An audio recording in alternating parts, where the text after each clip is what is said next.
For NES 30, I think it has lived up to, its name or its purpose, because when you look at the theme, like we have reiterated and, subsequently today or since today, the theme is collaborative action for growth, competitiveness, and stability. That, of course, has been the theme, and we have seen that some of the conversations that have erupted, or some of the conversations that we've seen here, center around all of that. Talking about the high point was when the Vice President, who was representing the President, Bola Ahmed Tinubu, gave his speech. And during his speech, to a very large extent, what he was saying was that, the administration is doing their very best, and that the administration is, forward-facing, and the policies that have been implemented by the administration so far are what the country sort of needs, and it's like a correction of, some of the wrong policies that the country, or let's say past governments, have sort of implemented, that they are trying to right, and all of that. That's one.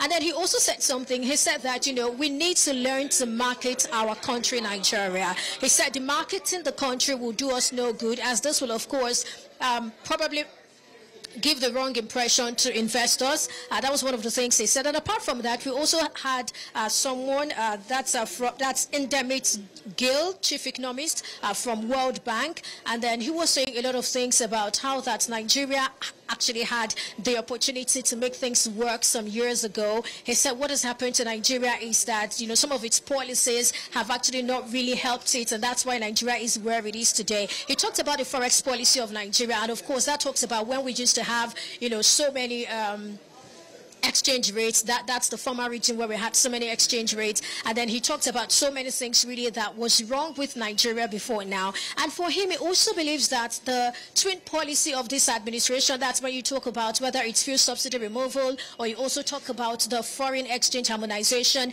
He feels those policies are what Nigeria needs to get, to where it should be economically. And then he also said something that sort of jolted everyone in the room today. He said Nigeria may need to wait for 10 to 15 years for us to see the result of all of those things. And almost everyone shouted, like, we're talking over a year of, inconsistency, over a year of instability in prices. We're talking over a year of so many things really, that Nigerians are going through, and people are almost tired and can't even wait for things to get better. And there he was saying that we'll probably have to wait for some 10 to 15 years before things will get better. We hope not. We hope we do not have to wait that long anyway.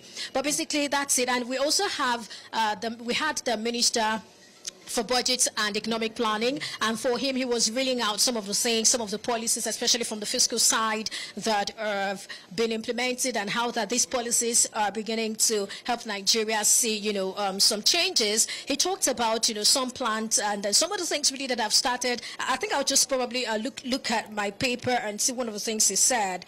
He talked about 2 lithium processing plants that are being built in Nasarawa State. If you ask me, that's a beautiful one. That's a good one, and it's my hope that this will see the light of the day, and the story will not be that of some refineries that we've been talking about and postponing, they are coming on stream. I hope that will not happen to it. And then he also talked about the GDP, which expanded to 3.19% in Q2 2024 from 2.98%. And then he said the economy is facing the right direction, and that the theme, of course, for this year's NES sort of reflects the critical imperative to improve the lives of all Nigerians. I think it's also important to say that the NES is actually organized by NESG in collaboration or under the patronage of the Federal Ministry of Budget and Economic Planning. So that was why he was talking and sort of owning the program and the project and all of that while he was speaking. So basically, these are the things we're looking at. And I think it's also important to look at some of the things that Indemil said.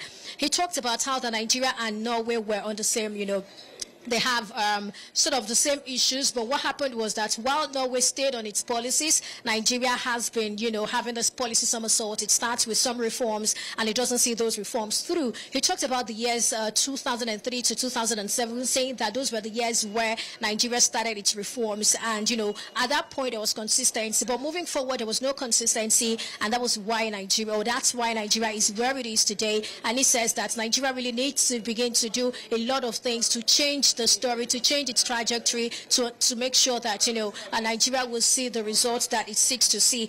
I think I would just probably try to see if I have one or two things from him, because I feel it's sort of instructive to talk about some of the things he mentioned. Let me try to see. Well, Perpetua, we'll check in back with you as we progress with the news. We'll still get in touch with you for details on that, you know, conference, the NES G30. Well, thank you so much so far for that detailed summary. Perpetua Fasanmi Peter, our correspondent live in Abuja.